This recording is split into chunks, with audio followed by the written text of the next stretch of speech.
आणि यानंतरची बातमी नाशिकमधून आहे।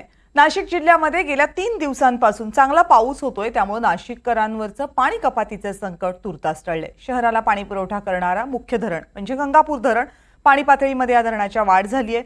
गंगापूर धरणामध्ये आता 43% पाणीसाठा उपलब्ध आहे। पावसाचा परिणाम इथल्या आठवडे बाजार आणि रस्त्यांवर सुद्धा पडलाय, पर्यटनावरही पडलाय। हे सगळ्याचा आढावा घेतलाय आमचे प्रतिनिधी किशोर बेलसरे यांनी।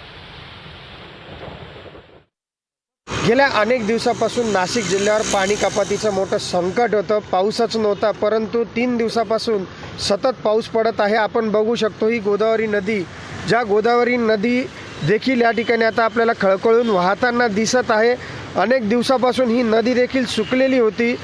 त्याच पद्धतीने ह्या पावसामुळे नाशिकच्या ह्या बुधवारच्या बाजारावर देखील परिणाम झालेला दिसतोय। या बाजारात असंख्य अशी गर्दी असते, मात्र पावसामुळे या ठिकाणी आपल्याला तुरळक गर्दी दिसून येत आहेत। नाशिक जिल्ह्यातील 24 डॅमपैकी बऱ्याच डॅममध्ये आता 5 ते 7 किंवा 10% पाणी साठा झालेला आहे। तर नाशिकचं जे मुख्य धरण आहे गंगापूर धरण, त्या ठिकाणी देखील आता 43% पाणी साठा वाढल्याने नाशिककरांचं जे पाणी कपातीचं संकट होतं ते आता कमी होताना दिसत आहे। तर रस्त्यावर अनेक ठिकाणी ह्या पावसामुळे पाणी साचल्यामुळे वाहतूक देखील ठप्प होताना आपल्याला दिसून येत आहे।